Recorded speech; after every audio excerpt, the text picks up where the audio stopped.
guys, I'm your host Tara A. Devlin, and welcome to another episode of Kowabana, true Japanese scary stories from around the internet.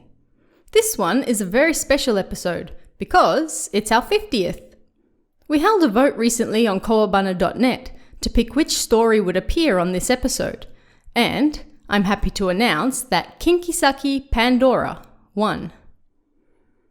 This story was posted in 2009 and tells the story of a group of young friends who visit an abandoned house they've been warned to stay away from. Of course, that just makes them even more curious. But as the history of the house unfolds, they soon realize that they're way in over their heads, and not all of them are going to make it out unscathed. You can find this particular story in Kowabana Origins, as it has been consistently rated as one of the best stories to come out of Nichan over the years by Japanese readers. But let's get right to it. This one's called Kinkisaki Pandora.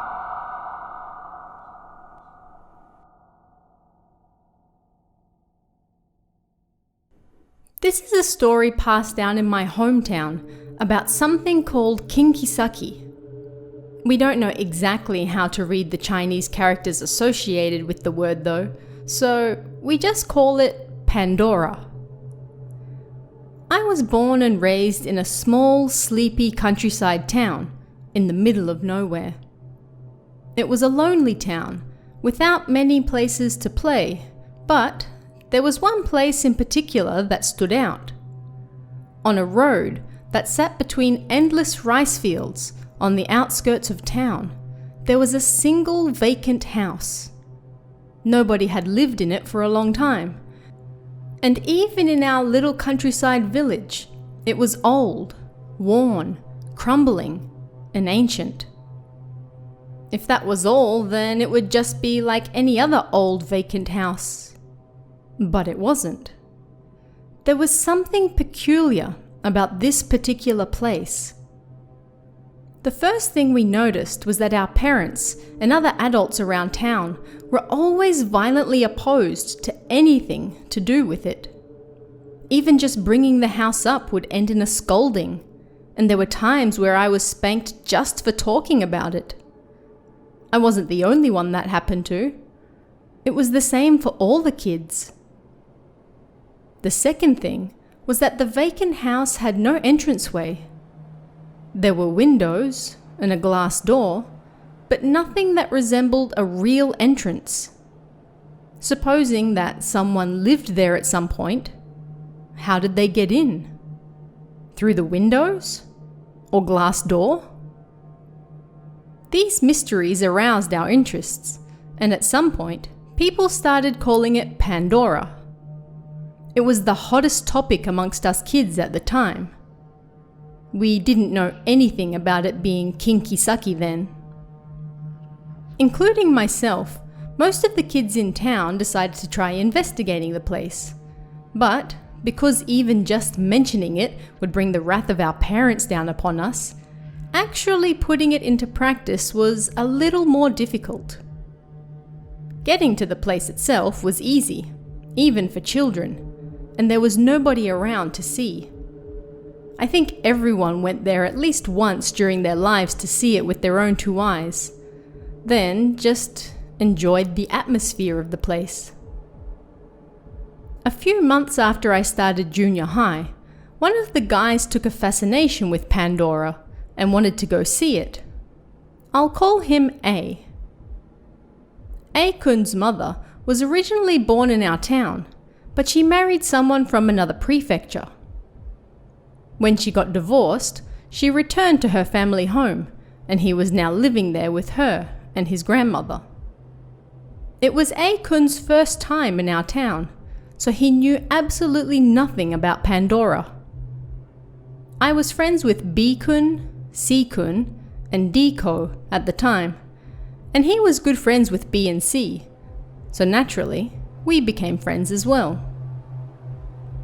The five of us were sitting around one day, chatting about nothing in particular, when someone mentioned Pandora, and A-kun grabbed onto it. It was a term he'd never heard before, even though it was a part of everyday life for us. My mother and grandmother were both born here, so if I ask them about it, will they get mad at me too? What do you think? My father and mother hit me over it. Same. I don't get it at all. As we explained Pandora to Akun, everyone started complaining about their parents. After we finished telling him everything, we turned to the topic of what could be in the vacant house. You're telling me that no one knows what's inside? Nope. I've never been inside, and if I ask about it, my parents get angry. Our parents are probably the only ones who know anything about it. If that's so, let's go and check it out. See if they're hiding something in there, A said triumphantly. The rest of us initially hesitated because we didn't want our parents getting mad at us again. But we got swept along in A's enthusiasm, and we wanted to get rid of the resentment that had built up over all the years of not knowing. So, in the end, we agreed. After that, Dee's younger sister, who often hung out with us, said she wanted to go as well. So we decided to carry out our plan with the 6 of us on a Sunday afternoon. We gathered in front of the vacant house on the day, excitement all over our faces, and giant bags full of snacks with us. I remember everyone being in high spirits. As I mentioned earlier, the house was located in the middle of some rice fields, and there was no entranceway. If all it takes is the cost of repairing a window, well, that's nothing, A said, before breaking one of the windows and jumping inside. Even if there wasn't anything inside, they were really gonna get angry at us now, I thought as the rest of us followed him in. We were in the living room. To the left was the kitchen, and then in front of us was the hallway. Down the hall to the left was the bathroom and a toilet at the end, and on the right were stairs leading to the second floor, and what could have passed for an entranceway. It was lunchtime, so everything was well lit, but perhaps because there was no front door, the hallway was rather dim. In contrast to its worn-out look on the outside, inside was considerably neat and tidy. But there was nothing there. Not a single piece of furniture, and no evidence that anyone had lived there. Although the living room and kitchen were rather large, it was otherwise an extremely ordinary house. There's nothing here. How normal. I thought there'd be something left behind at least. We looked around the empty living room and kitchen, and the other 3 guys took out their snacks and started eating, apparently bored. That just means the secret has to be on the second floor. Deco grabbed her sister's hand, and the 3 of us made for the staircase. But the moment we stepped into the hall, both my and Deco's hearts stopped. The hall, which stretched down to the left, had the bathroom on one side and the toilet at the end, but in between those was a dresser, and right in front of that was an extendable pole reaching up to the air. Not only that, there was hair hanging on it. I don't know how best to describe it, but it was like a wig was left sitting there, or perhaps a woman was standing there with her back facing us. The hair sat just like that.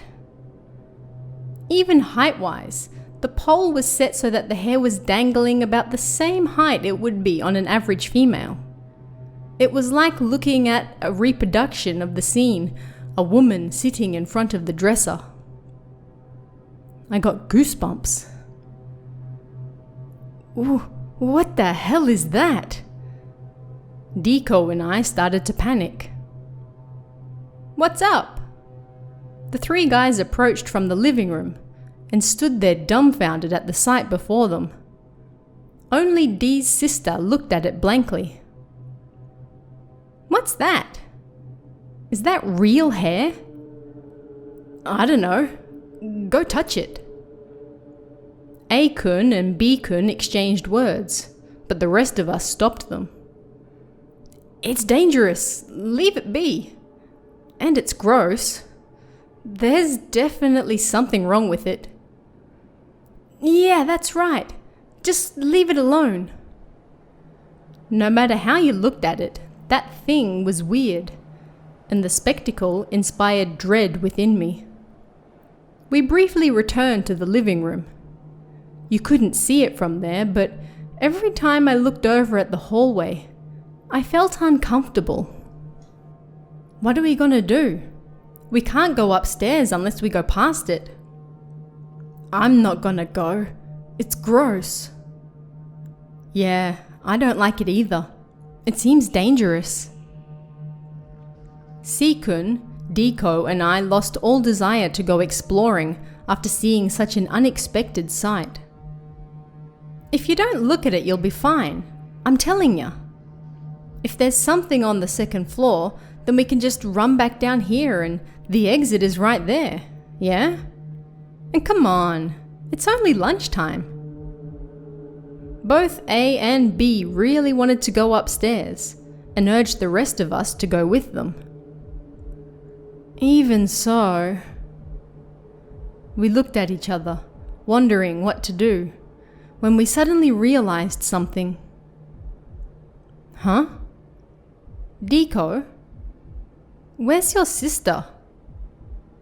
"What?" Nobody had noticed.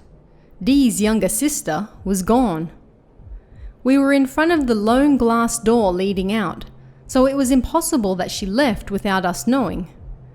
And while the kitchen and living room were large, you could see everywhere at a glance. Even though she should have been there, Dee's sister was gone. "Hey! Where are you? Answer me!" Diko called out in a panic, but there was no response. "Hey, maybe she went upstairs." At that, everyone turned to look at the hall. "What? No way! What the hell is that kid doing?" Diko screamed, with tears in her eyes. "Calm down. Let's just go upstairs and have a look." As you would expect, nobody said they were scared, and we all went straight for the stairs. "Hey! Come on, you stop at this instant. Come out right now." Everyone called out as we climbed the stairs, but there was no answer. There were 2 rooms at the top of the stairs. Both doors were closed. We opened the first. There was one of the windows you could see from outside, but nothing else. Dee's sister wasn't there either. "It's gotta be that one then." We went to the next door and slowly opened it. Dee's younger sister was there, but none of us could say a word. We just froze on the spot. In the middle of the room was a dresser and an extendable pole with a wig on it, exactly like the ones downstairs. We were so scared that we just looked at it, dumbfounded and unable to move. "Hey sis, what's this?" Dee's sister suddenly said, and then did something unexpected. She walked over to the dresser and opened the first of 3 drawers. "What's this?" She took something out and showed it to us. It was a piece of calligraphy paper with the Chinese characters Kinkisaki written on it. We didn't know if that was actually how you read those characters, but that was what it looked like. All we could do was look at her. We had no idea what was going on. I still don't know why we weren't able to move. Unbothered, Dee's sister put the paper back and closed the drawer, and then opened the next one and took something out. It was exactly the same. Another piece of paper with Kinkisaki written on it. I had no idea what was going on and could only tremble, but Diko soon returned to her senses and ran for her sister. She was on the verge of tears. "What are you doing?"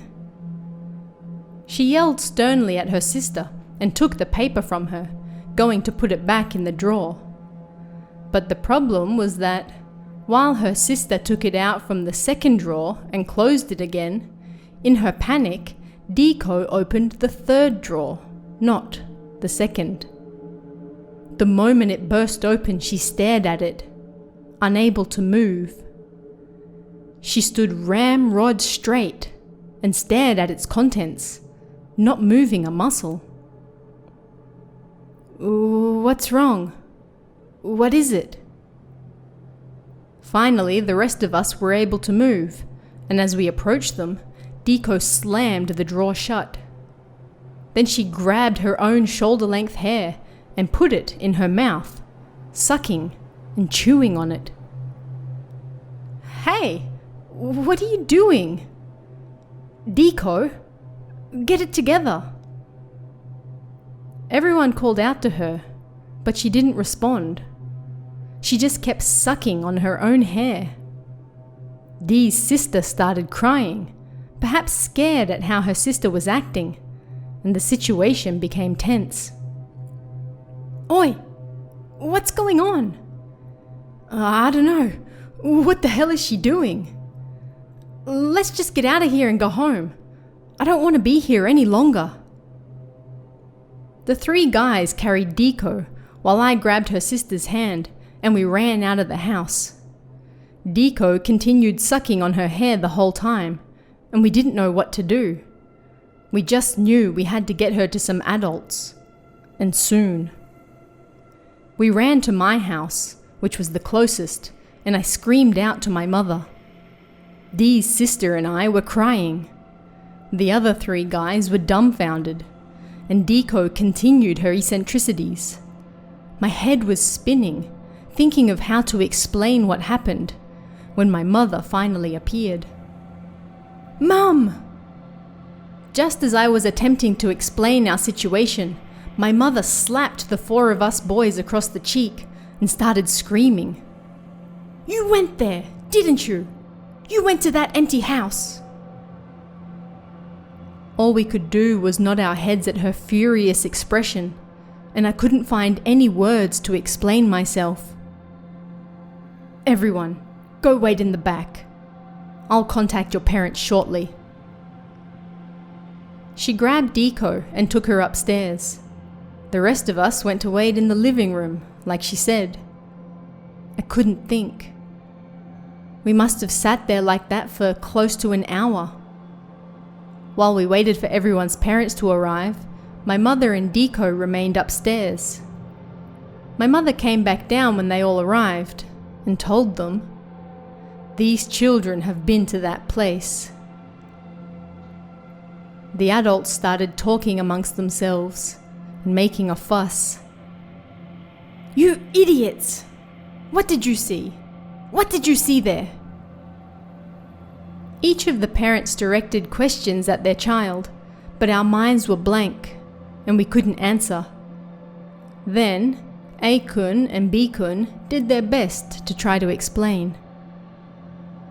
"We saw a chest of drawers and some strange hair. Ah, and we broke a window." "What else? Was that all?" I don't know what it was, but some paper with something written on it." At that, the room fell silent, and at the same time, someone screamed upstairs. My mother rushed up, and a few minutes later came back down holding Diko's mother. She was a mess and crying so much that she could barely see. "Did she see it? Did Diko see what was in the drawer?" Diko's mother drew closer and questioned us. "Did you open the drawers and see what was inside? The third drawer on the second floor. Did you see it?" This time, the other parents questioned us. "We saw the first and second drawers, but only Diko saw the third." As soon as we said it, Diko's mother grabbed us tightly. "Why didn't you stop her? You're her friends, aren't you? Why didn't you stop her?" she screamed. Diko's father and the other parents grabbed her and pulled her back. "Calm down. Pull yourself together." A short while later, she seemed to calm down and took Dee's younger sister with her back upstairs. The rest of us left and went over to B-kun's house for a while, where his parents explained to us about the house a little more. Nobody has ever lived in that house you went to. It was built specifically just for that dresser and the hair. All of us parents were just children at the time. The dresser was actually used, and the hair is real as well. That, and the word you kids saw. It was this, wasn't it? B's father took out a pen and a piece of paper and wrote the Chinese characters for Kinkisaki on it. Yeah, that was it. At that, B's father scrunched up the piece of paper and threw it in the bin. Then he continued his story. Those characters are the name of the owner of that hair. The characters are difficult to read on purpose, because as long as you don't know how to read them, she won't appear. And that's all you need to know.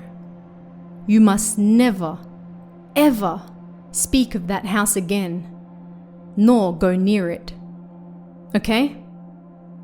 Anyway, you can all stay here and relax for the night. As B's father stood up, B-kun readied himself to ask a question. What's going to happen to Diko? Why is she acting like... Before he could finish, his father interrupted him. Forget about her. She'll never be the same again, and you can never see her again. His expression turned sad. That child's mother will resent you for the rest of her life. We're not going to blame this on any of you in particular, but you saw how she was acting, right? You can't have anything to do with Diko anymore. Having said that, B's father left the room.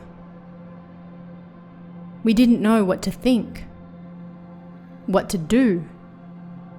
It was the end of a terribly long day. A short while later, we returned to our normal lives. Starting from the very next day, my parents and all the other parents never once brought the incident up again, and we had no idea what happened to Diko. At school, it was announced that she was leaving for personal reasons about a month later. Apparently, other people around town were contacted about what happened to us that day, and afterwards, all talk of the vacant house suddenly stopped. I heard they also boarded up the glass door and made it impossible to get in. After that, we never went near that house again, and we lost contact with Diko entirely. We all ended up going to different high schools, and then the four of us all moved to different towns. More than 10 years have passed since that awful day. I'm sorry you had to read this far, but in the end, that was all we knew. However, that wasn't really the end of it. Around the time I graduated from university, my mother received a letter from Diko's mother. The contents of that letter was something she didn't want to think about, but what she said to me at the time has stuck with me. There is no limit to what a mother would do for her child, until the very end. If it was you who ended up like Deco, I would have done the same thing, even if that was the wrong choice to make. So, a little background.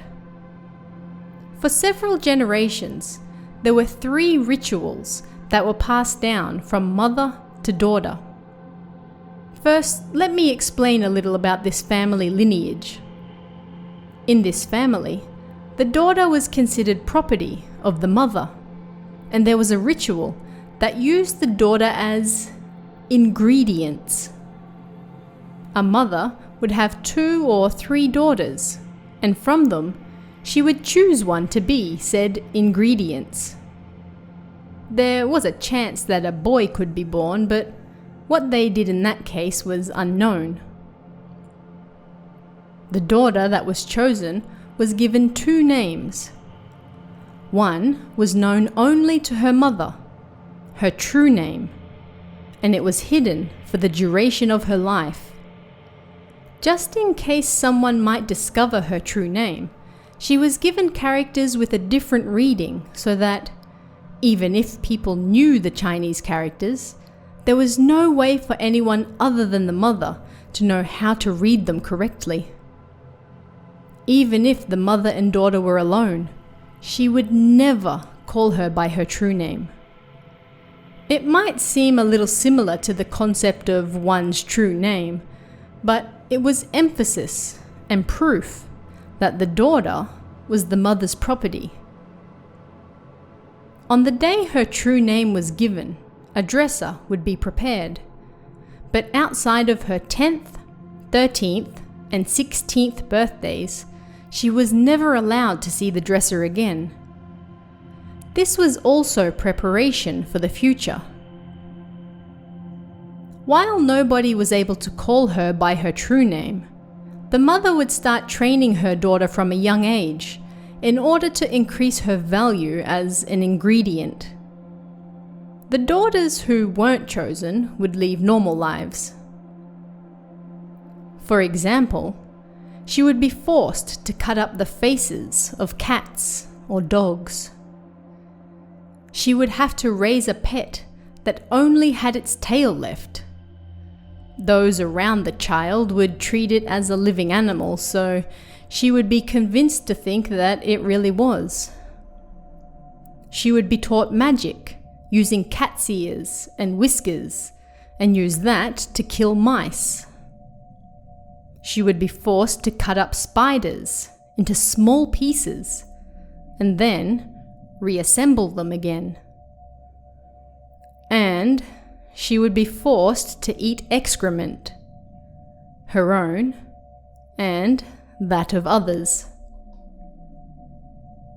I can't write everything, so this is just a part of it, but everything I heard made me want to throw up. In this family, the only contact they had with males was in order to conceive, and once they had as many girls as they wanted, they cut off all contact. Even though they knew the conditions beforehand, there were still some men who tried to find out more about this family full of magic and secrets. In response to that, starting with a certain generation, they used magical techniques to transfer possession onto them. Using the grudges of the cats and other creatures they killed, they would send them to haunt the males instead, who would then become possessed and a source of disaster to their own families. In this way, they were able to stop men from interfering, and cats and other animals were often used in training because of it. In order to become a suitable ingredient, these girls were molded with warped values, warped knowledge, and warped tastes for 13 years. During that time, 2 of the 3 rituals would take place. The first took place when the girl was 10.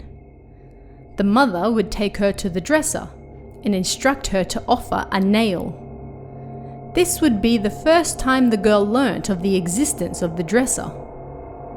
Which nail or nails would be up to the mother, and was always different. Of course, by offering the nail, that meant ripping it off entirely. The girl would rip the nail off herself and then pass it to her mother, who would put it in the first drawer of the dresser, along with a piece of paper that had her hidden name written on it. Then she would sit with her mother in front of the dresser for the rest of the day. This was the first ritual. The second took place when the girl was 13. She would offer a tooth before the same dresser. The number of teeth would also depend on the generation.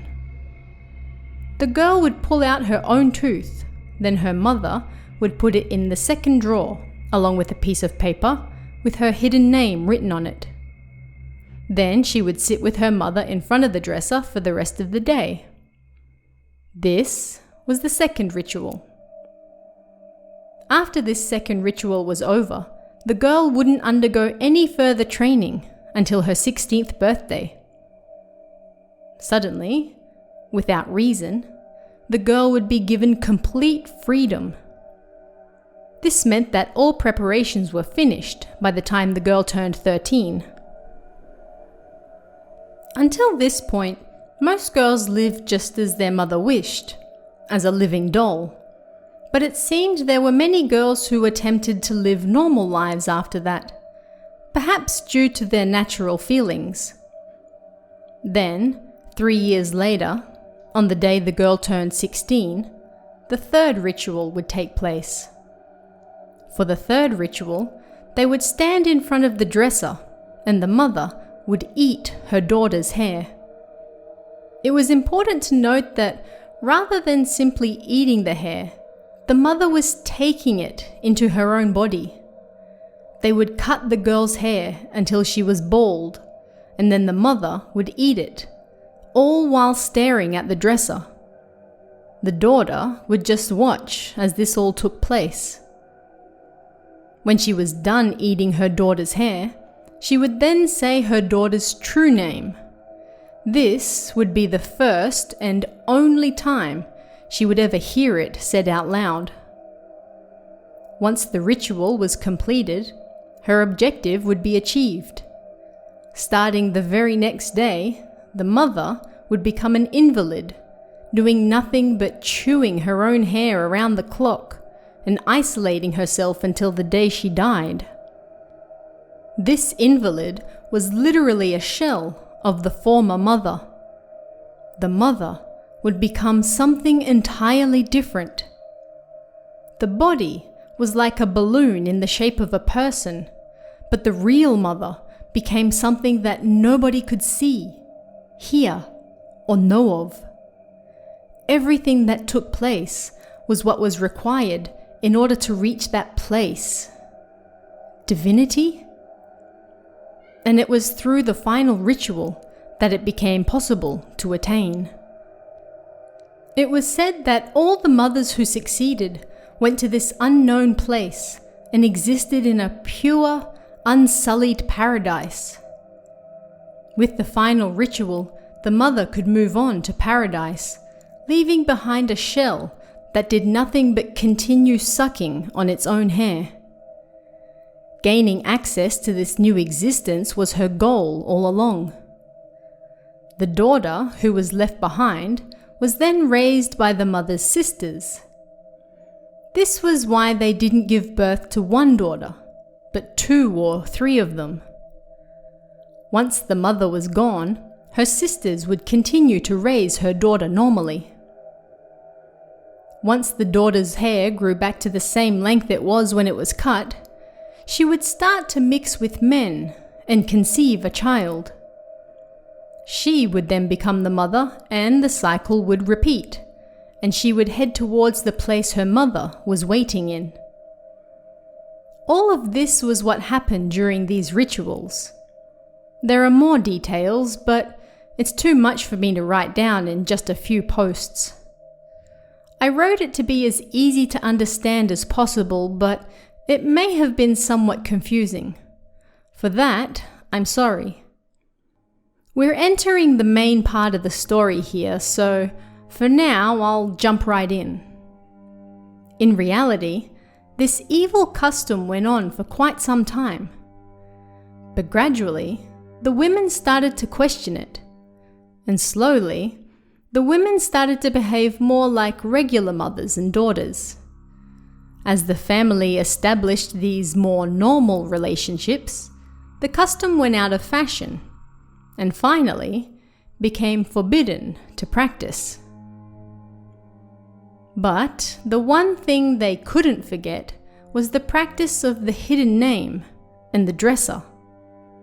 This hidden name was proof of motherhood, and the dresser was inherited as a gift. Bit by bit, they integrated with the rest of the community, and then they started living with their husbands as a family. Then one day, a young girl got married. Her name was Yachio. She was born long after the evil custom had stopped being practiced and was raised as any other child. She was loved by those around her and led an ordinary life until one day she found a good man, and after many years of courtship, they got married. She had heard a little from her mother about her family's history, but she wasn't especially concerned with it. A few years after she got married, she gave birth to a daughter, naming her Kiko. She gave her a hidden name, as her mother had taught her, and prepared a dresser, just like her own. Their happiness continued for several years, but on the day of Kiko's 10th birthday, that all changed. Yachio went to visit her parents, leaving Kiko behind with her husband. Yachio returned home that evening, but was greeted with an unbelievable sight. Kiko was dead. Several of her nails pulled off, and several of her teeth ripped out. Yachio looked around the house and found Kiko's hidden name, which should have been in the dresser drawer, but was lying on the floor, surrounded by nails and teeth. Her husband was nowhere to be found. She had no idea what had happened and could do nothing but cling to her daughter's dead body, crying. Noticing something strange, several people from the neighborhood came running, but Yachio just continued to cry and held Kiko's body. Not understanding what was going on, the villagers decided to alert Yachio's parents, and several people went to look for her husband. They left Yachio all alone. That night, Yachio committed suicide by Kiko's body.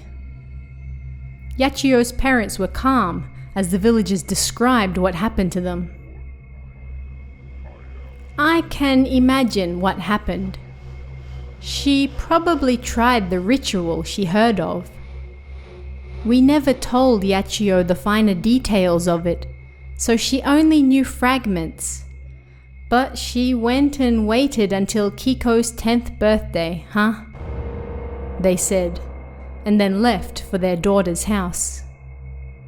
But when they got there, Yachio was dead. The villagers could do nothing but stare in astonishment. Yachio's parents remained calm. "Nobody is to enter until we come out," they said, and for a while remained inside the house. Several hours later, they finally emerged.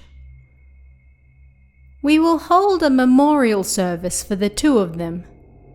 You don't have to look for her husband. You'll understand why soon enough," they told the villagers and sent everyone on their way. Several days later, they still didn't know where Yachio's husband was, but before long, he was found dead in front of Yachio's house. He had died with a mouth full of long hair. The villagers asked Yachio's parents what it meant. Anyone who enters Yachio's house now will end up like that. A curse has been placed upon it. They were the children of a new generation, finally released from that evil custom. It's unfortunate that this happened, but I'd like you to let them sleep peacefully now, they explained, and instructed the villagers to leave Yachio's house how it was. A memorial service was held after that, and the house was left alone. Nobody knew what was inside the house, but they kept their promise to Yachio's parents, and nobody even tried to look. It was left for a long time as a memorial to the two. That's the end of that part of the story. Next, what was in the dresser drawers? The dresser on the first floor of the vacant house was Yachio's, and the one on the second floor was Kiko's. In the first drawer of Yachio's dresser, there were nails, and in the second drawer, her teeth and a piece of paper with a hidden name. In Kiko's dresser, just a piece of paper with a hidden name was found in the first and second drawers. The characters in Yachio's dresser appeared to be Murako, and in Kiko's, Kinkisaki. As for what was in the third drawer, apparently it was human hands. In Yachio's third drawer was her right hand and Kiko's left hand. In Kiko's, it was her right hand and Yachio's left. Their hands were clasped together, their fingers intertwined. Of course, we don't know what it's like now. After Diko and Ikun saw it, they went mad. More on Ikun later. Strictly speaking, seeing the hidden name together with what was in the third drawer was what did it. Murako was written by Yachio's mother, and Kinkisaki was written by Yachio herself. And on the inside of the third drawer, they apparently found several ways of reading the characters, written all over. The empty house is still there, but it seems most kids these days don't know about it. It doesn't really stand out when there's so much else for kids to do nowadays. I can't shed much light on where exactly it is, but it's not in the eastern part of Japan. As for what was in the letter from Diko's mother, I'd like to keep that to myself. I was informed that both Diko and her mother have passed on, so I have nothing else to say about that matter. Also, when the original house started to rot and had to be torn down, the villagers finally saw the inside for the first time. What they saw was the same as us, the dresses and the hair. Yachio's house didn't have a second floor, so they apparently placed the dresses right in front of the entranceway. I don't know what Yachio's parents did, but the hair was in the shape of normal hair. Knowing that these things were cursed, the villagers were extremely careful when dealing with them, and moved them to a newly built house. Apparently, someone saw the inside of the drawers by mistake, but nothing happened. It was thought that perhaps this was because they took part in the memorial service.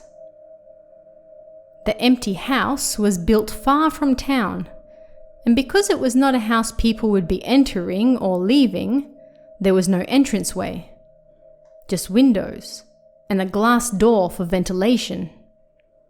Everyone in town was told that the house was not to be entered, and only the adults knew the secret behind it. That's everything about those dresses. The dresses and hair were that of Yachio and Kiko. This is the last part of the story. There wasn't a single person who tried to enter that house after it was built. As mentioned above, when moving the dresses, some people saw what was inside, and because of that, they told others. During our time, those who knew nothing of it were sternly warned away so nothing would happen. But amongst our parents, something did happen, just once. Do you remember what I said about A's family earlier? Both his mother and grandmother were born in my hometown, and his mother got married and went to live in another prefecture. That wasn't actually the truth. When they were children, A's mother and B's parents, plus one more guy, I'll call him E, went to the house together.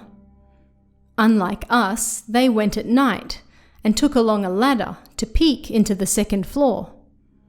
Seeing nothing in the room, they were upset, so they went to the next room. That's where they saw the dresser, and, being nighttime, it was terrifying. But A's mother had nerves of steel, and pushing the other three away, she approached it and went to open the drawers. Of course, the other three desperately tried to stop her and end things peacefully, but then the trouble started. They nervously went downstairs and were wrapped up in fear again. At the end of the hall was the other dresser and hair. The other three wanted to leave right away, but then A's mother caused a problem. Just like D's sister did with us, she opened the drawers and took the contents out. From the first drawer, A's mother took out the piece of paper with Murako written on it and several nails. Sensing things weren't right, the other three tried to put the paper back and forcibly drag A's mother away. But while she was struggling, they knocked the pole with the hair over. The strangest thing in that empty house was the pole with the hair sitting on top, and even A's mother didn't want to touch it. The four of them left it there and escaped from the house. It stayed like that for 2 or 3 days before they worried their parents might find out. So they decided to go back and fix it. But they were unable to find a good time to go with B's parents. So in the end, just A's mother and E-kun went. They snuck out during the night and climbed through the second floor window with the ladder. They went downstairs and, using the chopsticks they took from home, somehow managed to fix the pole and put the hair back on it. E-kun wanted to get out of there right away, but perhaps wanting to scare him, A's mother went and opened the second drawer of the dresser.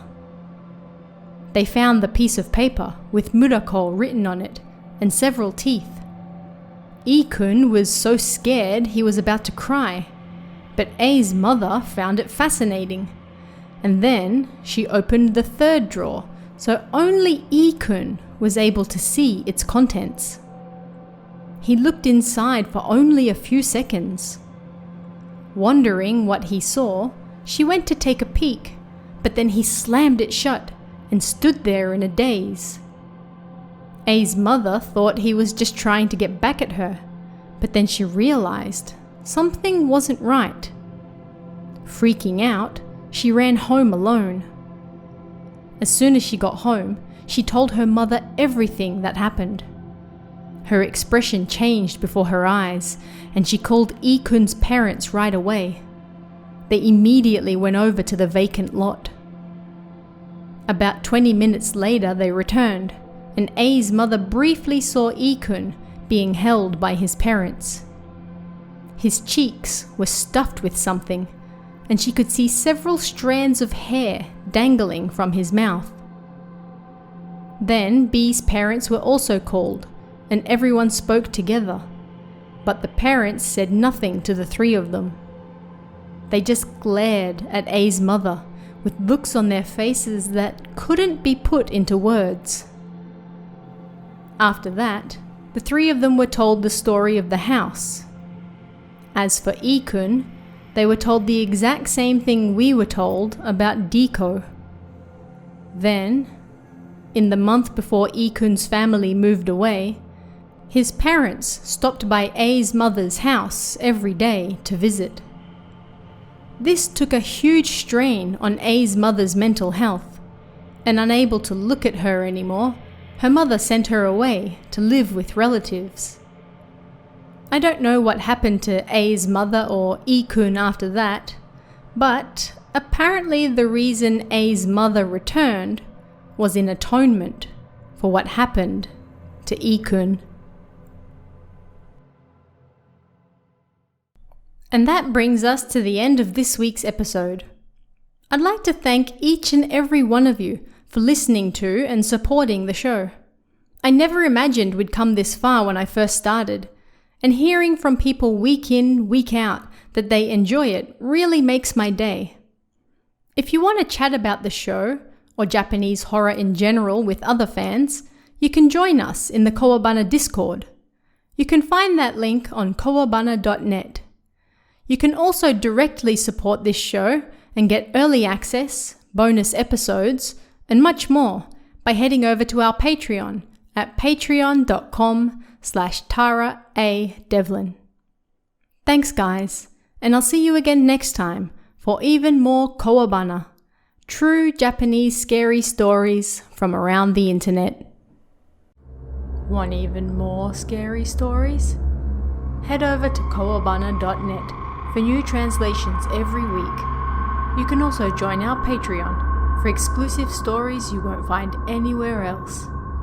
Head over to kowabana.net now.